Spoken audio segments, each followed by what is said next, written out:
إن هذا القرآن يهدي للتي هي أقوم ويبشر المؤمنين الذين يعملون الصالحات أن لهم أجرا كبيرا.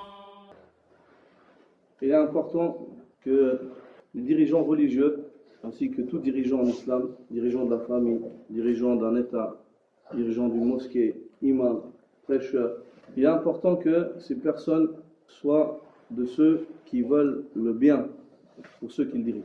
S'ils sont ainsi, Allah subhanahu wa ta'ala mettra une clémence et une miséricorde dans leur cœur ainsi qu'une affection pour ceux qu'ils dirigent, et Allah azza wa jal mettra aussi dans le cœur de ceux qui sont dirigés une clémence et une miséricorde et une affection. Le prophète sallallahu alayhi wa sallam dit: les meilleurs de vos imams, de vos dirigeants, sont ceux qui vous aiment et vous les aimez.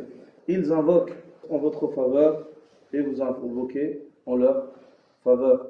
Ils prient sur vous et vous priez sur eux. Et les pires de vos dirigeants sont ceux qui vous haïssent et vous les haïssez. Ils vous maudissent et vous les maudissez. C'est un magnifique. Il en est ainsi acquis pour toi qui dirige une famille, pour toi qui dirige une mosquée, pour toi qui dirige un groupe de musulmans, ou pour toi qui dirige une entreprise. Si ceux qui sont derrière toi, tu n'as pas de miséricorde pour eux, tu n'as pas pitié pour eux, et tu n'espères pas le meilleur des choses pour eux, tu ne peux pas être un imam dans la religion d'Allah. Et ces gens-là, ils ne t'aimeront pas et tu ne les aimeras pas. Et tu les maudiras et ils te maudiront. Donc, il est important qu'on se rende compte de cela. Toute personne qui a la direction d'une chose, il faut qu'il demande à Allah subhanahu wa ta'ala de mettre dans son cœur de l'affection pour les musulmans et qu'il invoque en leur faveur. Et c'est quoi les signes? Les signes de cette affection-là, de cet amour, c'est l'invocation, ad-du'a. C'est le fait que tu invoques en leur faveur. Comment tu sais si tu aimes ceux que tu diriges? Si tu penses à eux quand ils ne sont pas là et tu invoques Allah azza wa jal. Si tu t'inquiètes pour eux, est-ce qu'ils sont bien guidés ou est-ce qu'ils sont égarés? Est-ce qu'ils pratiquent bien la religion ou est-ce qu'ils ne la pratiquent pas? Est-ce qu'ils suivent la voie de ce qu'Allah a permis ou est-ce qu'ils s'adonnent aux interdits?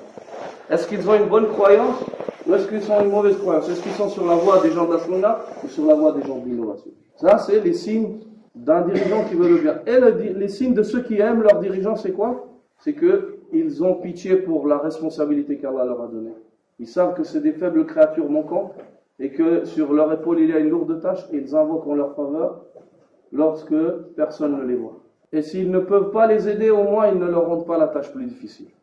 S'ils ne peuvent pas les aider, au moins ils ne leur rendent pas la tâche plus difficile et ils préservent leur honneur. Parce que souvent les dirigeants, ils sont exposés à la langue des gens. Ils sont exposés à la langue des gens. Donc ils retiennent leur langue. Les personnes sur lesquelles les gens sont le plus éprouvés avec leur langue, j'ai remarqué en général, c'est les imams dans la communauté. Donc il faut que chacun en fait donne du sien pour qu'on arrive tous au bien. Les signes de cela, quand tu aimes une personne pour Allah azza wa jal, tu invoques en sa faveur. Tu ne l'oublies pas dans tes invocations. Que ce soit d'une manière générale ou d'une manière précise, lui. Et le fait d'invoquer pour ton frère, ça fait partie du ihsan dans la religion, le degré de l'ihsan. Ça prouve que tu as atteint le degré où tu veux pour ton frère ce que tu aimes pour toi. Tu veux pour ton frère ce que tu aimes pour toi. Et ça prouve que tu es sincère. Et le résultat de cela, c'est qu'Allah acceptera ton invocation. Tôt ou tard, elle est acceptée. Le prophète sallallahu alayhi wa sallam te le promet. Il ne parle pas selon ses passions, si ce n'est qu'une révélation de la part d'Allah. Il te dit, celui qui invoque en faveur de son frère, alors qu'il est seul, derrière son dos, cette invocation est acceptée. Allah envoie un ange qui dit Amin, et qu'Allah t'accorde ce que tu demandes. Qu'Allah t'accorde aussi ce que tu demandes pour ton frère. Pourquoi est-ce que l'islam est venu avec ces choses-là? Pourquoi? Afin de nous orienter vers des choses qui vont renforcer cette communauté, qui vont la souder, qui vont faire d'elle comme une famille, comme un seul cœur, comme un seul membre. Comme dit le prophète sallallahu alayhi wa sallam, l'exemple des croyants dans leur miséricorde entre eux, ainsi que leur compassion, ainsi que leur liaison, kamathali jasad, et comme l'exemple d'un corps. Idha ishtaka minhu 'adwun, si une partie de ce membre-là se plaint, tada'a sa'irul jasad bi sahri wal humma. Si une partie des membres de ce corps se plaint, le reste du corps se manifestera par des veillées ainsi que de la fièvre. C'est comme ça qu'on doit être. Et comment atteindre cela? En s'aimant les uns les autres. Et comment faire en sorte que moi je t'aime et que tu m'aimes? C'est de vouloir le bien les uns pour les autres. Et comment concrétiser le bien que je te veux et que tu me veux? C'est quand je te vois pas, j'invoque en ta faveur, et quand tu me vois pas, t'invoques en ma faveur. Et Allah, il mettra dans mon cœur un amour pour toi, même si je te vois pas pendant 10 ans, je t'aime.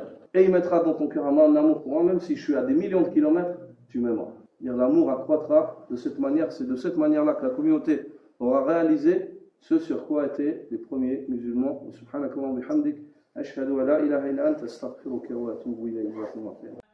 من اهتدى فإنما يهتدي لنفسه ومن ضل فإنما يضل عليها ولا تزر وازرة وزر أخرى وما كنا معذبين حتى نبعث رسولا